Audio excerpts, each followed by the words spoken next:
আসসালামু আলাইকুম ওয়া রাহমাতুল্লাহ। আপনারা কেমন আছেন? শহীদ আবু সাঈদের রক্তে ভেজা এই মাটির মানুষ আপনারা ভালো আছেন? আলহামদুলিল্লাহ রাব্বিল আলামিন, ওয়াসসালাতু ওয়াসসালামু আলা রাসূলিহিল কারীম ওয়া আলা আলিহি ওয়া সাহবিহি ওয়া আহলি বাইতি আজমাইন। বাংলাদেশ জামাত ইসলামী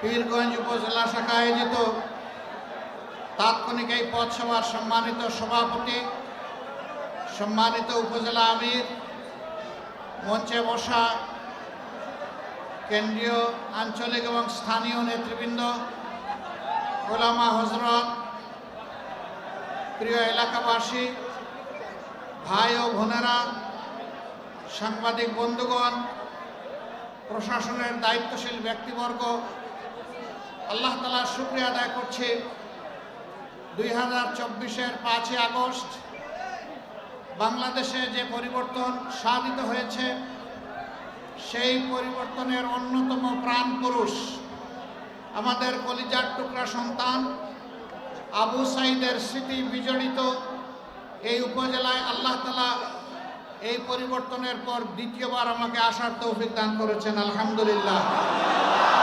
প্রথমবার এসেছিলাম তার মাকে সালাম জানাতে, তার বাবাকে বুকে জড়িয়ে ধরতে, তার ভাইগুলাকে বুকে জড়িয়ে ধরতে, আর এসেছিলাম তার বোনদেরকে সান্ত্বনা দিতে। আলহামদুলিল্লাহ, আমি তাদের চোখে মুখে সেদিন দেখেছিলাম স্বাধীনতার দীপ্তি। তারা আমাদের গর্বিত আপনজন। শহীদ আবু সাঈদের মাতা পিতা এক সন্তান হারিয়েছেন, কিন্তু বাংলাদেশে তারা কোটি কোটি সন্তান পেয়ে ধন্য হয়েছে। এই সাহসী বীর সেদিন বাংলার মানুষের চোখে আঙ্গুল দিয়ে পথ দেখিয়ে বলেছে, যুব সমাজ সমস্ত অন্যায় এবং অসত্যের বিরুদ্ধে। আমরা কোনো অন্যায় এবং ফ্যাসিজমকে বরদাস্ত করব না। তার এই রক্ত সারা বাংলাদেশের ছাত্র ছাত্রী, যুবক যুবতীদের মধ্যে আগুন ধরিয়ে দিয়েছিল। এই জন্য তাদের স্লোগান ছিল, আমাদের রক্তে লেগেছে আগুন। সমস্ত মায়েরা রাস্তায় নেমে এসেছিল।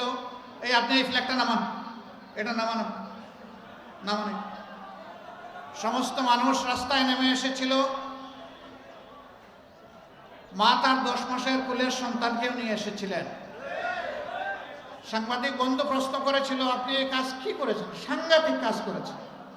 জিজ্ঞেস করলেন, আমি কি সাংঘাতিক কাজ করলাম? যে আপনি বুকের দুধের শিশুকে কোলে নিয়ে আপনি এখানে এসেছেন গুলির সামনে। তিনি বললেন, এই শিশুটি আমার নয়, এটা আল্লাহর দান। এটার মালিক আমি নই, আমার আল্লাহ। আমি একটা মাত্র শিশুর মা নই। যে কয়টি শিশু রাস্তায় নেমে লড়াই করেছে, আমি সবগুলার মা। সব শিশু আমার শিশু। আমার শিশুর জীবনের মূল্য আছে, আর ওই শিশুদের জীবনের মূল্য নেই। তাকে বলা হয়েছিল, যদি গুলি এসে আপনাকে আর আপনার সন্তানকে শেষ করে দেয় কি করবেন? বলে যে আমিও শহীদদের কাতারে সামিল হয়ে যাব শিশুদের মতো। এই রক্তে আগুন ধরিয়েছিল আবু সাঈদ। আল্লাহ তাআলা তাকে শহীদদের নেতা হিসেবে কবুল করুন। সে যেন আদালতে আখিরাতে হযরতে হামজা রাদিয়াল্লাহু তাআলা আনহুর পাশে জায়গা পায় সেই মিছিলে। কি স্বপ্ন নিয়ে তারা বুক পেতে সেদিন দিয়েছিল? স্লোগান তাদের একটাই ছিল, উই ওয়ান্ট জাস্টিস। আমরা বৈষম্যের বিরুদ্ধে ন্যায় বিচার চাই। যে সমাজে ন্যায় বিচার কায়েম হয়, সেই সমাজে মানুষের সকল অধিকার প্রতিষ্ঠিত হয়। আর যেই সমাজে ন্যায় বিচার নেই, সেই সমাজে মানুষ কোনো অধিকার পায় না। ন্যায় বিচারের প্রতীক হলো দাড়িপাল্লা। জানেন, আমাদের দলের প্রতীক ছিল দাড়িপাল্লা। ফ্যাসিস্ট স্বৈরাচার যারা বিচার বিভাগকে ধ্বংস করে দলীয় কার্যালয়ে পরিণত করেছিল, তারা আমাদের প্রতীক কেড়ে নিয়েছিল। দলকে নিবন্ধন হারা করেছিল, শেষ পর্যন্ত দিশাহারা হয়ে আমাদেরকে নিষিদ্ধও করেছিল। আলহামদুলিল্লাহ রক্ষা পায় নাই। 4 দিনের মাথায় আল্লাহ তাদেরকেই নিষিদ্ধ করে দিয়েছে। কেন তারা দাড়িপাল্লার বিরুদ্ধে লাগলো? এই প্রতীক যদি বাংলাদেশে তাজা জীবন্ত হয়, এই প্রতীক যদি সংসদে যায়, এই প্রতীক হাতে নিয়ে যদি মানুষ দেশ শাসন করে, তাইলে সেই দেশে আইনের শাসন কায়েম হবে, ন্যায়ভিত্তিক সমাজ হবে, ইনসাফ মানুষ পাবে। তারা যেহেতু বেইনসাফি করবে, এই জন্য ইনসাফের প্রতীককে তারা সহ্য করতে পারে না। ইনশাল্লাহ প্রতীক আমরা ফিরে পাবো, নিবন্ধন আমরা ফিরে পাবো। আমাদেরকে অবৈধ করার পরে অবৈধভাবে অবৈধ করেছিল, আমরা বৈধ হয়েছি, আর এখন জনগণের ঘৃণার পাত্রে পরিণত হয়েছে তারা। অনেক হম্বিতম্বি বাগাড়ম্বর, অনেক উপহাস, অপমানজনক বাক্য তারা ছুড়ে দিতেন বিরোধী দলের প্রতি। 3টা নির্বাচন তারা করেছে, মানুষকে তারা মানুষ গণ্য করে নাই। প্রথম নির্বাচনে 300 আসনের মধ্যে 154 বিনা প্রতিদ্বন্দ্বিতায় পাস। দ্বিতীয় নির্বাচন নিশিরাতের নির্বাচন। তৃতীয় নির্বাচন আমি আর দামি। এইভাবে গোটা নির্বাচনী ব্যবস্থা, গণতান্ত্রিক প্রতিষ্ঠান, সাংবিধানিক প্রতিষ্ঠান সবগুলাকে খেয়ে চিবিয়ে হজম করে ফেলেছে। কিছু সুশীল এখন মুখ তুলে বলে আওয়ামী লীগ কি আগামী নির্বাচনে আসতে পারবে? আওয়ামী লীগকে কখনো নির্বাচন চেয়েছে? আওয়ামী লীগ নির্বাচন চাইলে 3টি নির্বাচন তাদের সুযোগ ছিল জনগণকে সুযোগ দেওয়ার, তারা তো দেয় নাই। যারা নিজেরাই নির্বাচনে বিশ্বাস করে না, আপনারা কারা? মার যেখানে দরদ নাই সন্তানের প্রতি, আপনি মাসি চিৎকার দেন কেন? ওরাই তো নির্বাচনে বিশ্বাস করে না।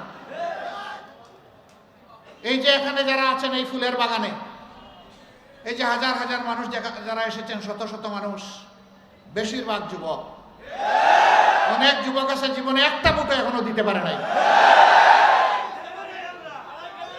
তারা এতদিন উৎসাহ হারিয়ে ফেলেছিল, তারা ঘৃণা করেছে।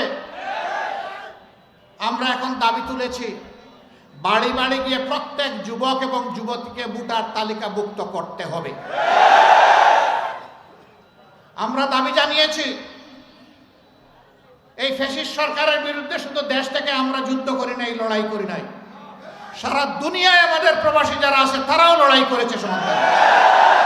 সুতরাং প্রবাসী অবস্থানরত সমস্ত বাংলাদেশি প্রবাসীদেরকে এবারকার ভোটার তালিকায় অন্তর্ভুক্ত করতেই হবে।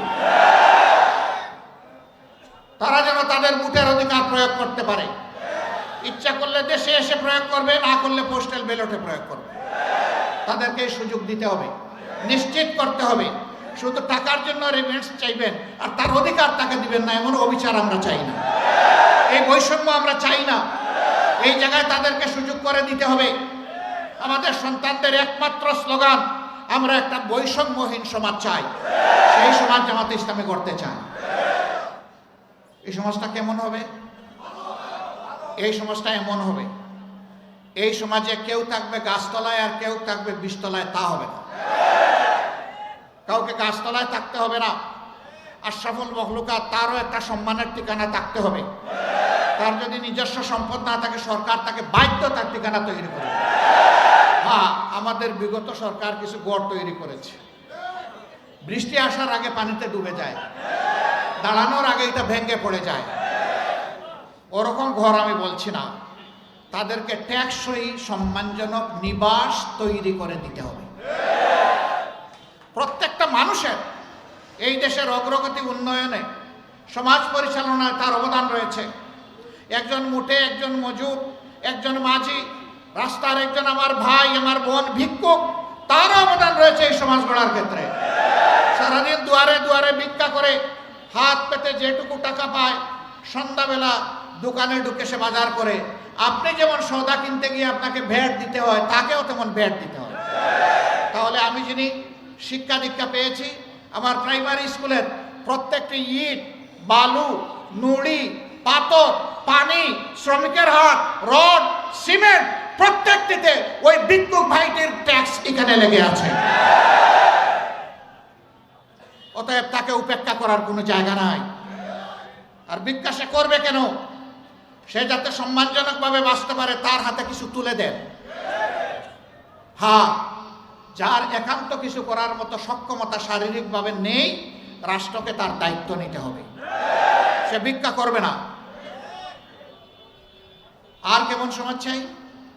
এই যে এখানে শত শত যুবক আছে, শিক্ষার পাঠ চুকিয়ে মাস্টার শেষ করার পরে, কামিল শেষ করার পরে, দাওরায়ে হাদিস শেষ করার পরে, বিভিন্ন টেকনোলজিক্যাল ইনস্টিটিউট থেকে সার্টিফিকেট নিয়ে আসার পরে এই অফিসে ওই অফিসে, এই দুয়ারে ওই দুয়ারে, এই মামার কাছে ওই খালুর কাছে তাদেরকে ঘুরতে হয়।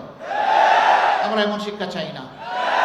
আমরা সেই শিক্ষা চাই যেই শিক্ষা মানুষকে মানুষ হতে শিখাবে, যেই শিক্ষা মানুষের হাতকে কর্মীর হাতে পরিণত করবে, যেই শিক্ষা দুনিয়ার বৈষয়িক এবং নৈতিক জ্ঞানে একজন শিক্ষিত মানুষকে সমৃদ্ধ করবে, সেই শিক্ষাটি আমরা চাই।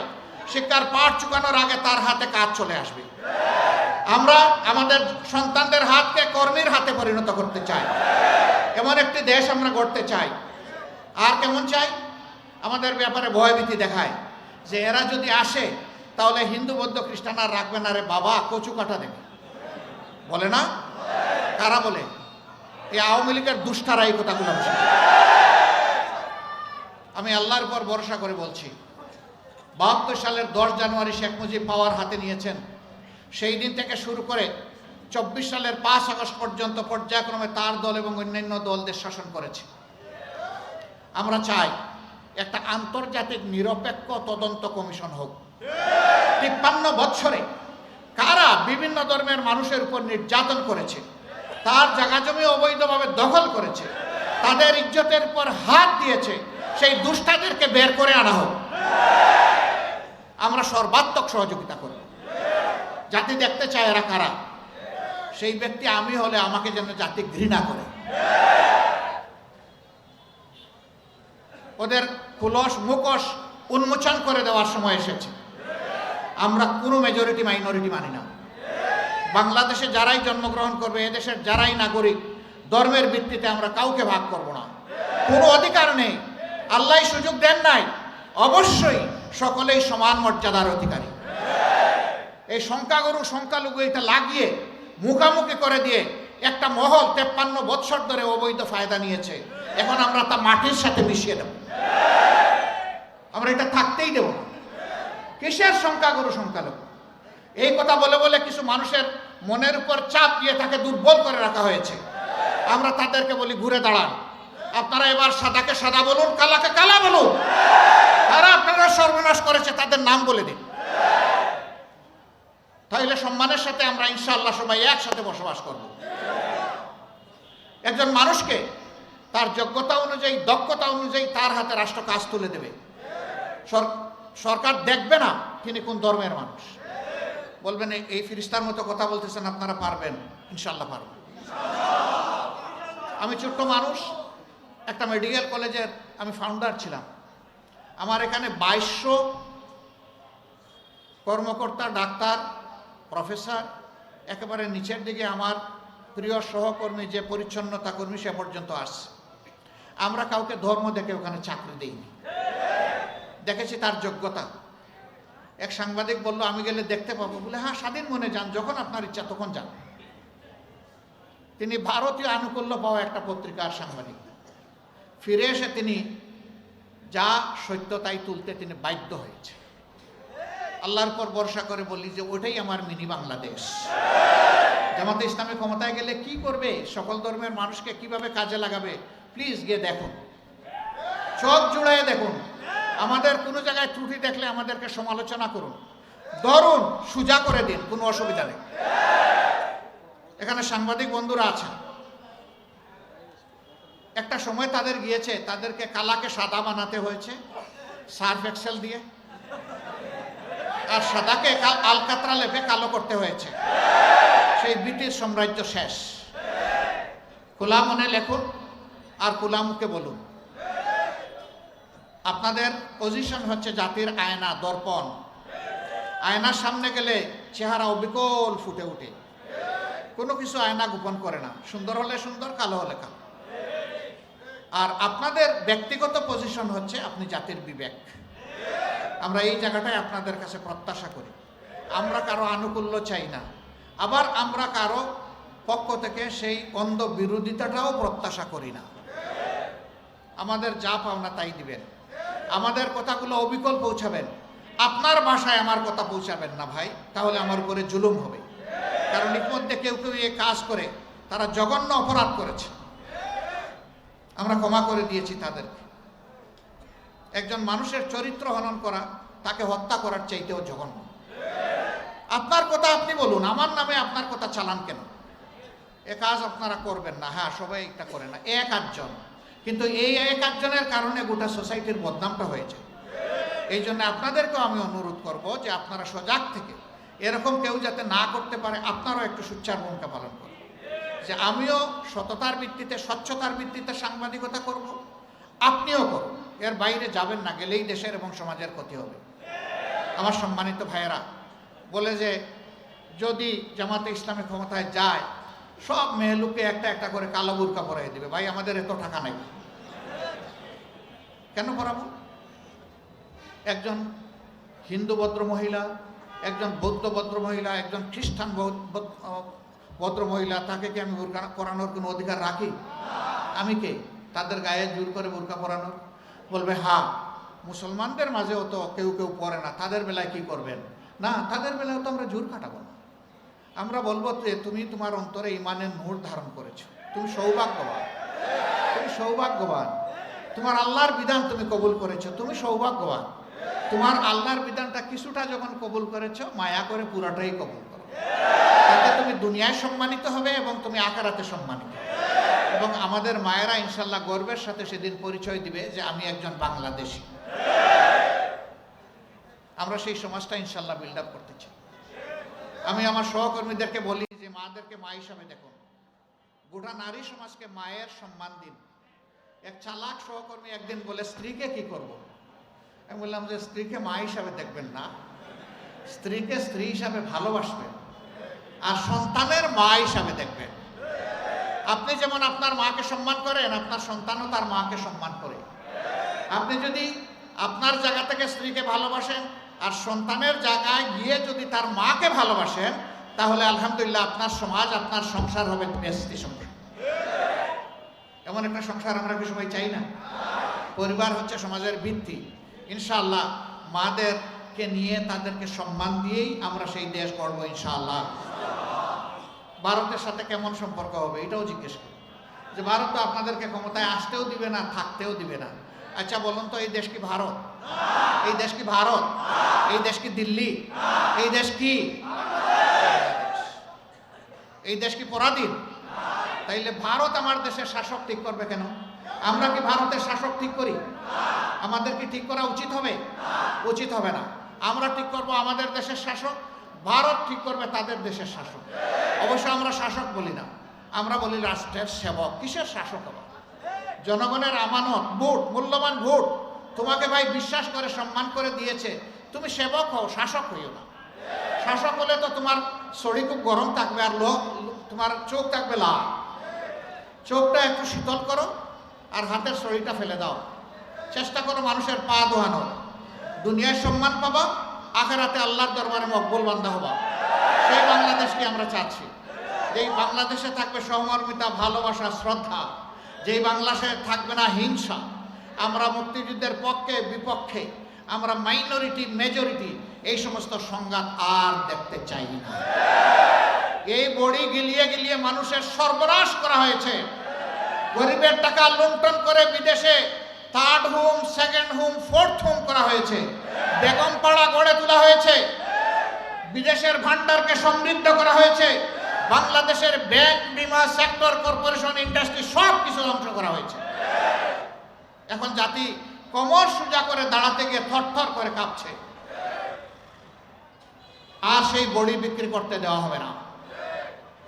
মুক্তিযোদ্ধা বাংলাদেশ জামাতে ইসলামীতেও আছে। আপনারা জানেন আমি এক শহীদ মুক্তিযোদ্ধা পরিবারের লোক। আমার যিনি মুক্তিযুদ্ধ করে জীবন দিয়েছেন তিনি তার কৃতিত্বের জন্য আল্লাহর দরবারে মর্যাদা পাবেন, কিন্তু তার কৃতিত্ব বিক্রি করে চলার কোনো অধিকার আমার নেই। হ্যাঁ, আমিও যদি দেশের জন্য ভালো কিছু করি তাহলে আল্লাহর দরবারে এবং জনগণের হৃদয়ে আমারও সেই মর্যাদা প্রতিষ্ঠিত হবে। আপনাদের সকলকে এই অসময়ে এখানে চলে আসার জন্য, রাস্তাও আবার কিছুটা বন্ধ হয়ে আছে মানুষের দুর্ভোগ ভবিতা বিবেচনা করে, আমি আপনাদের একটু দোয়া চাই, সাহায্য চাই। আমরা একটা বৈষম্যহীন কোরআন ভিত্তিক একটা দেশ করতে চাই। কোরআনের স্রষ্টা আল্লাহ, আমাদেরও স্রষ্টা আল্লাহ। সেই আল্লাহর বিধান সমস্ত মানুষের জন্য, সৃষ্টির জন্য কল্যাণকর।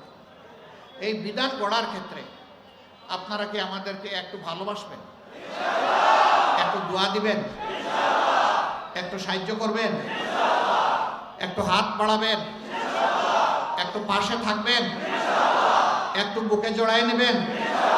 আপনাদের সকলকে ধন্যবাদ। আল্লাহ হাফিজ। বাংলাদেশ জিন্দাবাদ। বাংলাদেশ জামাতে ইসলামী জিন্দাবাদ।